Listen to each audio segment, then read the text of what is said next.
हर साल 2000 से अधिक युवाओं को रोजगार से जोड़ते हैं। किस तरीके से रोजगार से जोड़ते हैं, कुछ बताएंगे आपके युवाओं, क्योंकि बेरोजगारी का आपने सवाल किया, क्योंकि बेरोजगारी सबसे बड़ा मुद्दा भी रहता है चुनाव में, और चुनाव करीब भी है। किस तरीके से आप लोग जो बता रहे हैं कि साल में 2000 लोगों को जोड़ते हैं? हम कई तो इंडस्ट्रियों में जोड़ते हैं, उनको रोजगार से जोड़ते हैं। मतलब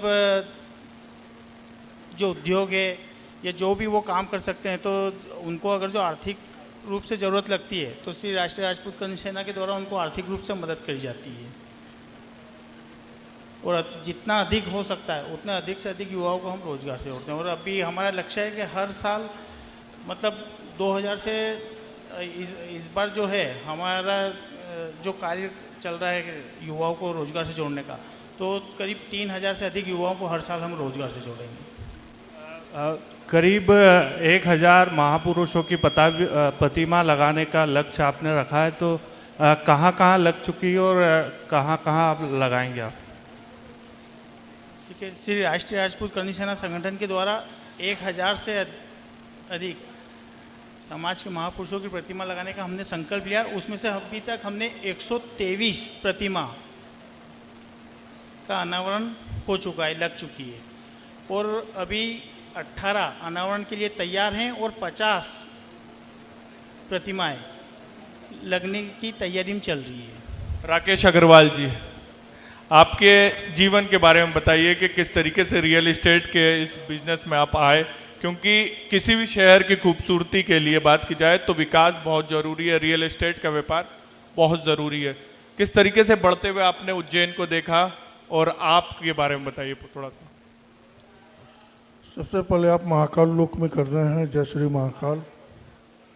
मैंने इस रियल एस्टेट के धंधे में 2013 से कदम रखा था। पहले मैं छोटे छोटे इन्वेस्टमेंट करता रहा, उसके बाद मैं 2017 से प्रॉपर इस लाइन में पूरी तरीके से आया। महाकाल नगरी मेरे को इतना भाया कि मैं उनका महाकाल का हो गया, और महाकाल अपने आशीर्वाद के रूप में मेरे को रोज़ दिन प्रतिदिन उन्नति देती हैं। यहाँ पर रियल एस्टेट का बहुत ज़्यादा ज़रूरत थी, खासकर कम बजट के प्लॉट और मकान यह उज्जैन में मैंने लाया, जिससे निम्न वर्ग मध्यम वर्गों के लिए यह जो उनके लिए एक सपना था मकान, वो हमने पूरा किया। ये पहले बॉम्बे में चलते थे 1 BHK, ये जो हमने यहाँ चालू किया। आप रेरा को कैसे देखते हैं और इससे कस्टमर को क्या फायदा हुआ? रेरा गवर्नमेंट ने जो 2016-17 में चालू किया था, रेरा मेरा कहना है कि सिर्फ कस्टमर के लिए नहीं, हमारे लिए भी बहुत फायदेमंद है। कस्टमर के लिए सबसे बड़ी फायदेमंद यह है कि रेरा अप्रूव्ड है, इसका मतलब कॉलोनी अवैध नहीं है, उसको हर जगह से वो बैंक लोन हो जाते हैं और उसकी प्रॉपर्टी कहीं नहीं जा सकती। रेरा में एक बार उसका रजिस्ट्रेशन हो गया तो हमारे लिए फ़ायदेमंद ये है कि जो कस्टमर सिर्फ बुकिंग करके चले जाते थे, अगर रेरा में हम बात करें तो हमारे यहाँ कस्टमर भी बन जाता है कि वो कंप्लीट पेमेंट दे।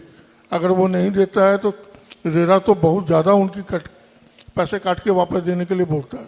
तो दोनों बन गए हैं, और दोनों को रेरा के चलते एक हमको भी ये रहता है कि एक टाइम बॉर्डेशन के अंदर हमको कस्टमर को डिलीवरी करनी है, और वो हम करते हैं। राकेश अग्रवाल जी, सबसे बड़ा सवाल किसी भी कॉलोनीनाइजर को लेकर ये उठता है, भरोसा। आप भरोसा कैसे पैदा करते हैं? क्योंकि हम कई हम खबरों में रहते हैं दिन भर, कई बार देखते हैं कि हमें ये सपना दिखाया गया था लेकिन वो सपना हुआ नहीं, 4 साल हो गए मेंटेनेंस नहीं। ये आप लोग भरोसा कैसे जीतते हैं, सबसे बड़ा सवाल। और आपके अंदर क्या ऐसा आपकी कंपनी काम करती जो भरोसा हासिल कर सके किसी आम इंसान का? देखिए, भरोसा चीज़ ऐसी है कि भरोसा एक दिन में नहीं बनता है। जब हम शुरू से इस बिजनेस में जब 2013 से धीरे धीरे आए, तो शुरू में तो लोगों ने ये बोला कि इंदौर के हैं, बाहर के हैं, ये काम करेंगे नहीं करेंगे।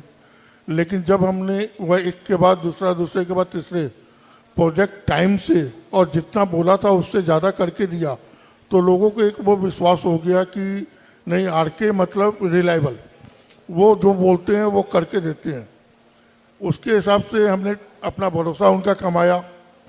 और दूसरा, मेरा यहाँ पर महाकाल लोक में काम करने की इच्छा सिर्फ ये बोल के नहीं थी कि पैसा कमाना है, तो मैंने एक बहुत कम मार्जिन में यहाँ पे काम चालू किया। मेरा दोनों मकसद था कि पैसा तो है ही, लेकिन उससे ज़्यादा निम्न वर्ग मध्यम वर्ग को मकान देख के एक उनका आशीर्वाद और एक हमको पुण्य कमाना है। तो ये दोनों चीज़ जो साथ में चली, तो उज्जैन में एक मेरा नाम ऑटोमेटिक महाकाल के आशीर्वाद से, जो नाम मैंने 5 साल में कमाया, अच्छे अच्छे बिल्डर यहाँ 50 साल में नहीं कमा पाए। मेरा सवाल ठाकुर शिव प्रताप सिंह जी चौहान से है कि आप समाज के हित में लगातार काम करते आ रहे हैं, तो आप किसी सीट से चुनाव लड़ना चाह रहे हैं? देखिए, मैं एक बात एक सवाल जोड़ूंगा। कहा जाता है कि समाज सेवा के पीछे का रास्ता है या फिर बाद में होता हुआ रास्ता सियासत की तरफ जाता है, सियासत में एंट्री होगी? मैं एक बात आपको स्पष्ट कर देना चाहूँगा कि मैं समाज सेवक हूँ। मैं कल भी समाज सेवक था, मैं आज भी समाज सेवक हूँ और मैं कल भी समाज सेवक रहूँगा। मैं राजनीति करने के लिए नहीं आया हूँ। पक्का? पक्का। और किसी राजनीतिक दल से अपने समाज के लिए टिकट? नहीं, राजनीतिक दल से हमारे समाज के लिए टिकट जरूर मांगेंगे। मतलब हमारे समाज के अधिक से अधिक प्रत्याशियों को दोनों दल से टिकट मिलता है तो हम उनका पूरा समर्थन करेंगे और उनका पूरा सपोर्ट करेंगे। दोनों दल से? हमारे समाज का चाहे कांग्रेस दे या बीजेपी दे, पर हम उस दल के साथ रहेंगे जो सनातन धर्म का साथ देता हो, जो सनातन धर्म को साथ लेके चलता हो। इशारों में आपने चीजें साफ कर दी जी, इशारों में चीजें साफ कर दी। किसके समर्थन करेंगे? जी, महिला सशक्तिकरण के लिए करणी सेना किस प्रकार से कार्य कर रही है? महिला सशक्तिकरण के लिए हम हमारी बहन बेटियों के शिक्षा के ऊपर हम ध्यान दे रहे हैं, और आगे हमारी जो रणनीति है वो ये है कि हम उन्हें भी अधिक से अधिक रोजगार से जोड़ें ताकि वो खुद मजबूत बने और सशक्तिकरण उनमें आए, मजबूत हो। अग्रवाल जी सम्मानित भी हुए हैं, आपको राज्यपाल की तरफ से अवार्ड भी दिया गया। किस उद्देश्य के तहत ये अवार्ड दिया गया था, क्या ऐसा था उस? देखिए, मेरे को अपने सैनिक जो देश के फौजी भाई ये लोग हैं उनसे बहुत ज़्यादा लगाव है, पता नहीं क्यों है, बच्चे से है। अब चूंकि मैं जाके सीमा पे लड़ाई तो कर नहीं सकता, तो उसमें मैं हर साल, मेरा नियम है, सैनिक विकास फंड में मैं हर साल एक डोनेशन देता हूँ, और मैं लोगों को भी अपील करता हूँ कि वो सेना के लिए वो दें। और जो हर साल जो मैं उनको डोनेशन देता हूँ, तो उसके चलते इस बार रैंडमली राज्यपाल साहब ने मेरा नाम निकाला और उसको अवार्ड दिया। एक ये प्रोत्साहन है कि आप सैनिक की मदद करते हो तो देश आपको भी सम्मान करती है, और ये मेरे लिए बहुत बड़ी सम्मान की बात है। अग्रवाल जी, महाकाल लोक का जो निर्माण होने के बाद आप उज्जैन को किस प्रकार के से विकास को देखते हैं, क्या विकास हुआ है?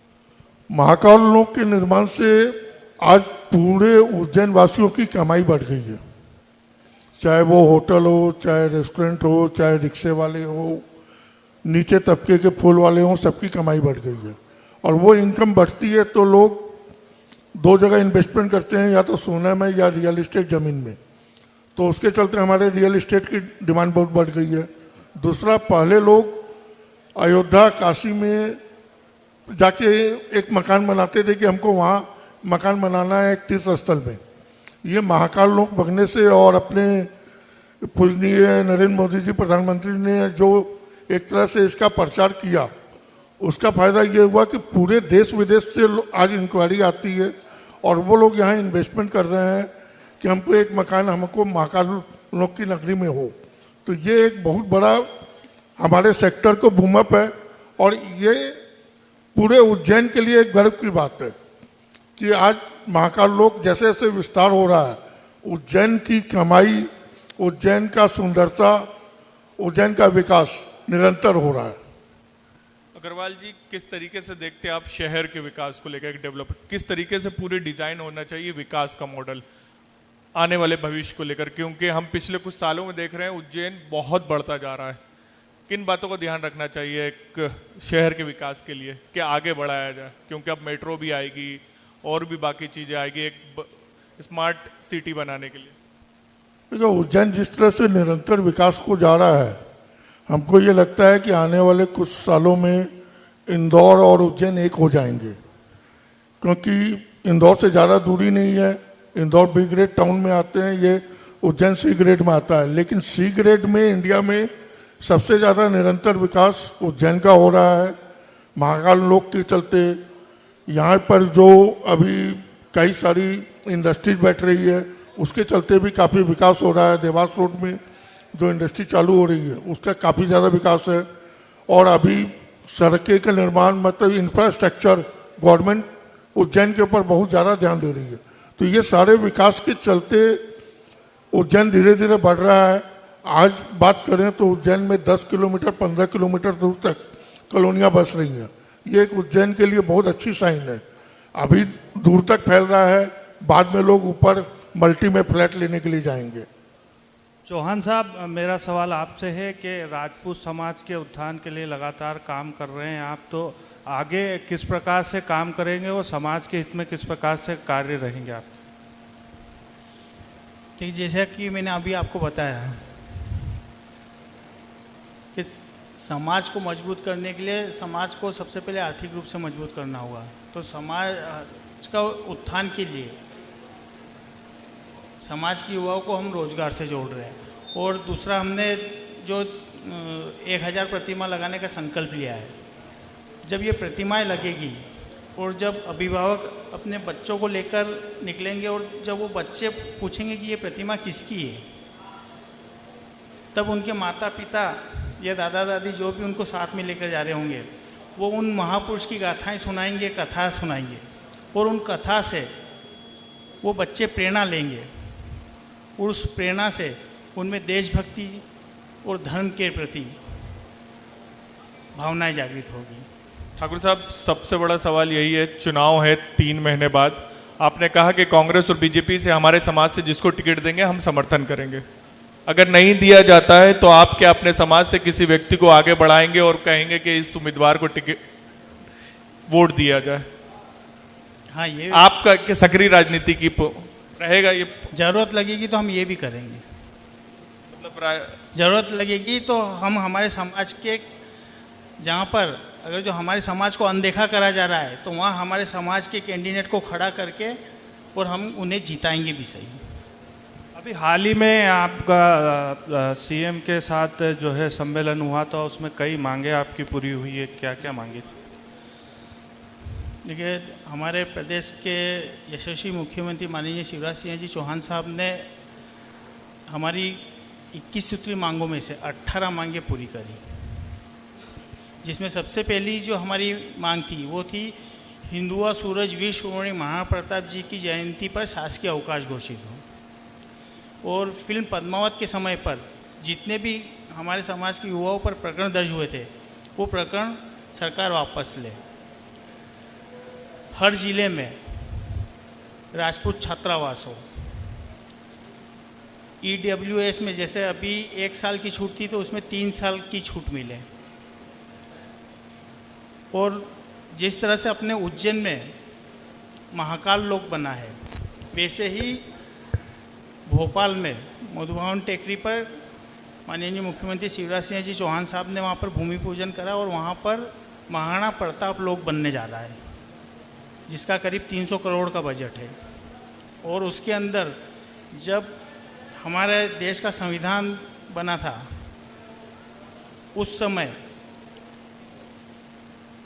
हमारे देश की 565 रियासतों ने भारत देश में विलय करा था। तो उन सब का उस महाराणा लोक के अंदर सभी का इतिहास लिखाया जाएगा। और माननीय मुख्यमंत्री जी ने एक और उस दिन बड़ी घोषणा करी कि राजपूत महाराणा आयोग, राजपूत समाज के लिए उन्होंने उसको भी गठित करने की उस दिन घोषणा करी। और वो भी बहुत जल्दी अभी वो हो जाएगा। उसमें एक साल के समाज के लिए 100 करोड़ रुपए प्रतिवर्ष के आएंगे, जो समाज के ऊपर खर्च होंगे, जैसे धर्मशाला हुई या जो भी समाज के कार्य में जहाँ पे भी ज़रूरत लगती है, तो उसमें वो समिति उस पर काम करेगी। बहुत बहुत धन्यवाद आप दोनों का, राकेश अग्रवाल, आर के डेवलपर्स, और ठाकुर शिव कुमार प्रताप सिंह चौहान जी का।